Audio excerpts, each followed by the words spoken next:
Council. And it's my pleasure to be here today. I also left my bio to read for Roy down at my chair, but that's okay. We're going to start with Jim Johnson, then Roy, then we'll have Richard Rahn and Carlos Stagnaro. And we're starting with Roy Cordato. He is a... I thought you were starting with Jim. Oh, I'm on... I don't know what I'm doing. We are starting... We're starting with Jim, since I just said that just, I don't know, 30 seconds ago. Jim was an economist for Amico for years. He is on the board of the Heartland Institute, and is I believe he's the author of the Free Market Walking Guide to Chicago, if I'm not mistaken, right. And an all-around good guy. Jim Johnson. Okay. I'm a subscriber to Ken Boudreau's notion that power corrupts and PowerPoint presentation corrupts absolutely. And so I have paper summaries of what I'm saying.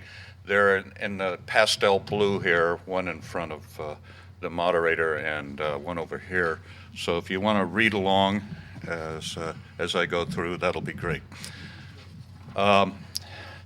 In order to talk about emissions trading and carbon taxes, you got to have a benchmark case to launch the discussion.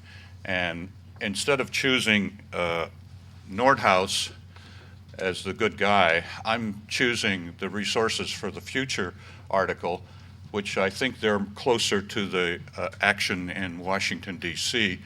To start the basis for the discussion. In the fall 2007 issue of Regulation magazine, Ian Perry and William Pizer present a fair coverage of the current thinking about carbon emissions trading and carbon-weighted taxes on energy production. One point that they mention is that allowance prices are to be capped under the proposals that are likely to make their way into that are being considered for legislation.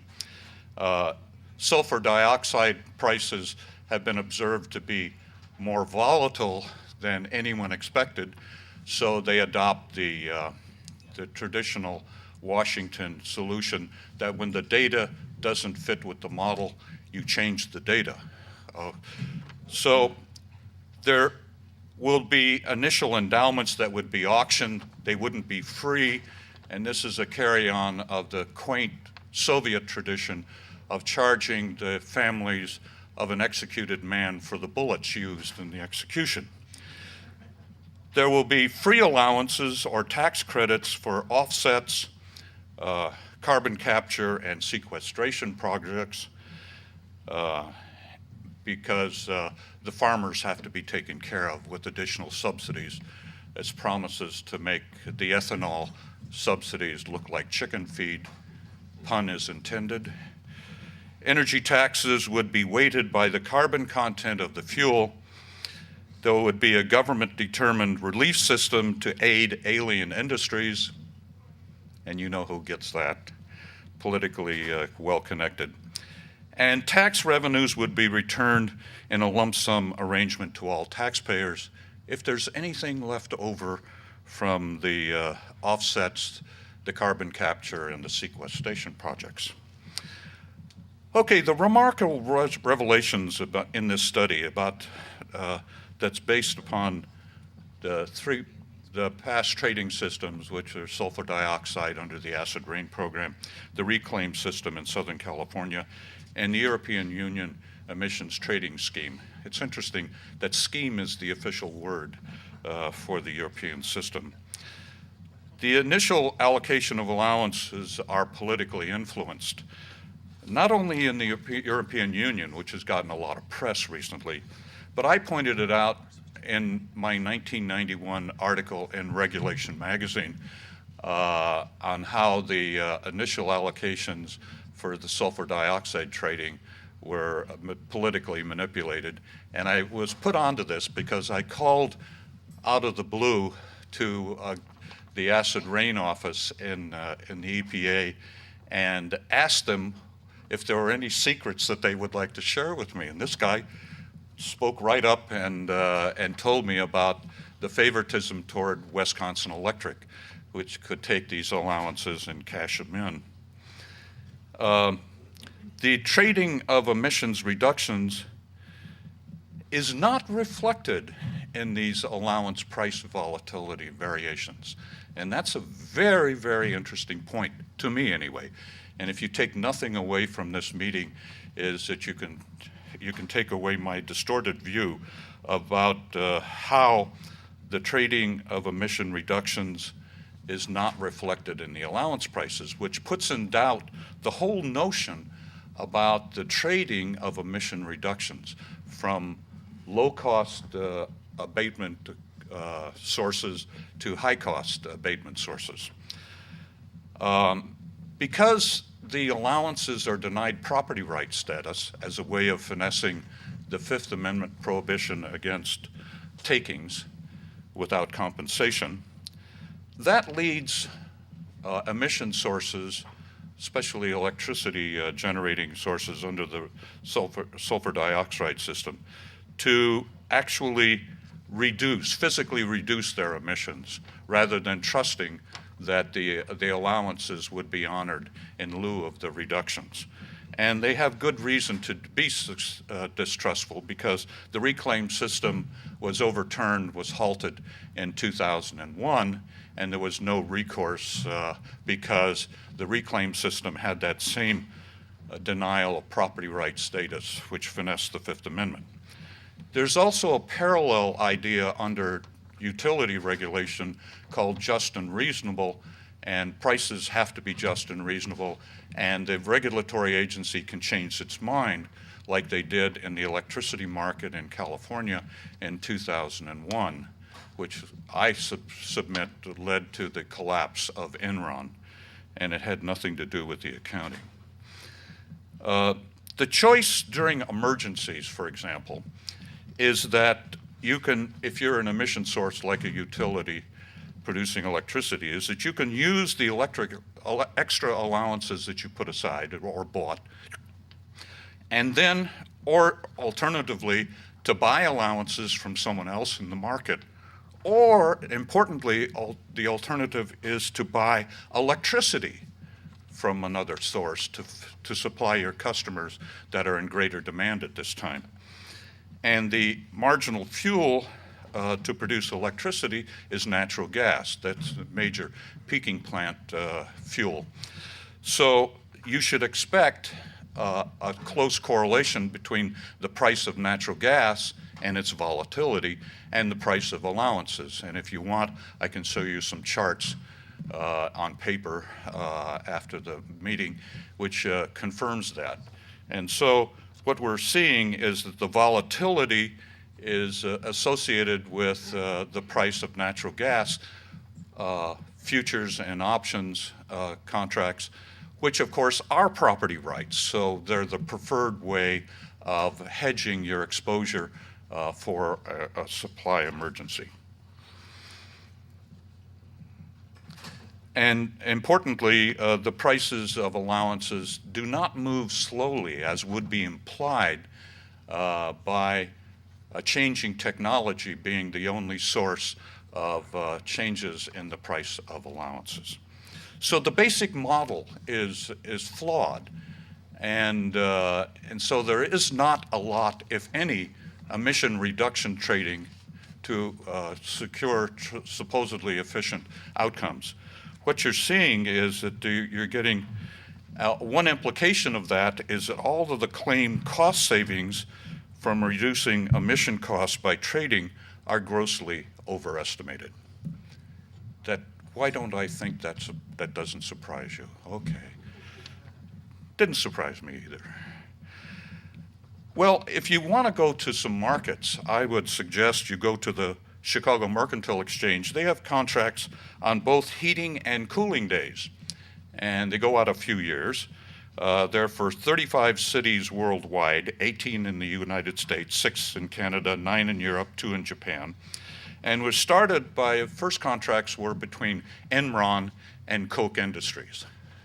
Now you can accuse Enron of a lot of things, and try to get Koch Industries in it, but being dumb about market construction is not one of them. Well, this carbon tax also has, by the way, if you want to make a bet with somebody about what the future temperature is going to be, pick a city and then make your bet one way, one side or the other, and then go to the Merc and hedge your bet so you lock in a no-loss position. Or if you want to gamble a little bit, you can take a position in the off-market contracts. Well, the carbon tax also has its flaws. The estimated tax would be $10 per ton of CO2, amounting to a total annual revenue of about $20 billion. This is according to the Resources for the Future article. This would be added on top of prevailing energy prices. Now the tax would rise 2 to 5% per year to match the ratcheting back of total emissions desired. So the investment would have to cope with this anticipated political and growth rate changes in the limits on the emissions. That's a tough thing to do. That's one thing I learned from being at Amoco, is that investment under uncertainty is tough enough, but under government-created uncertainty, it's impossible. Revenue neutral returns would also include tax credits for carbon capture, offsets, and sequestration projects, which will be, if passed as any guide, politically influenced. You only have to look at the present campaign for president to see how much of the favoritism for favorite industries goes on, especially farmers. And I would mention that the revenue neutral decoded means you tax energy consumers, most of which are probably poor people, and you give the proceeds to the agricultural sector. You know, what could be fairer than that? Well, the tax credits, I don't need to lambast them too much, because tax credits really have a legitimate status in this argument, and they're by and large ignored for energy producers, for example. If indeed the global warming threat is serious and it's imminent, then the government faces high cost mitigation, building levees and the other public works projects. So it makes sense to give tax credits to, well, that We are abating emissions. They must be fueling this with wind power. must be some government agent in the back there. Okay. Are you from the EPA? He's here to help. Okay, yes.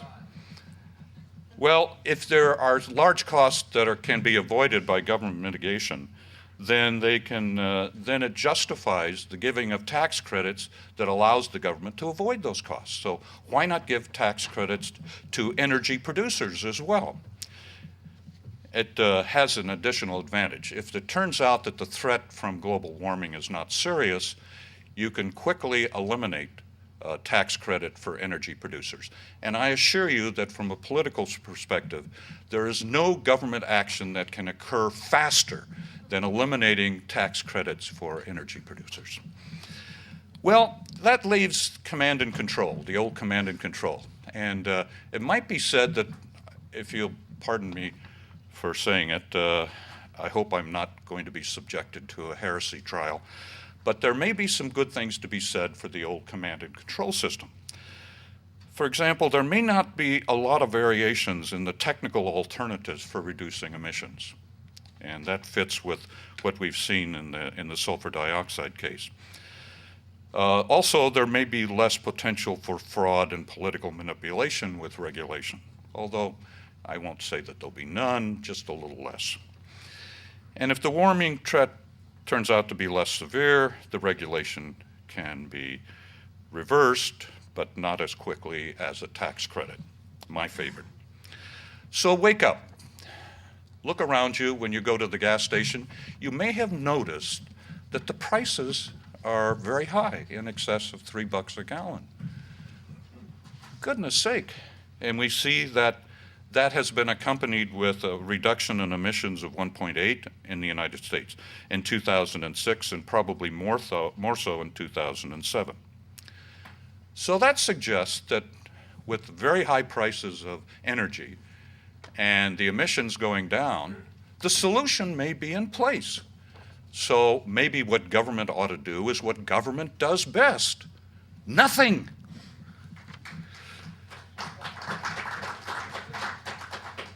But it would be politically courageous, and the message to John McCain, that you shouldn't add an additional carbon tax or the high prices for energy on top of the high prices of energy. Well, the only action that remains is to nominate OPEC for the Nobel Peace Prize. Thank you very much.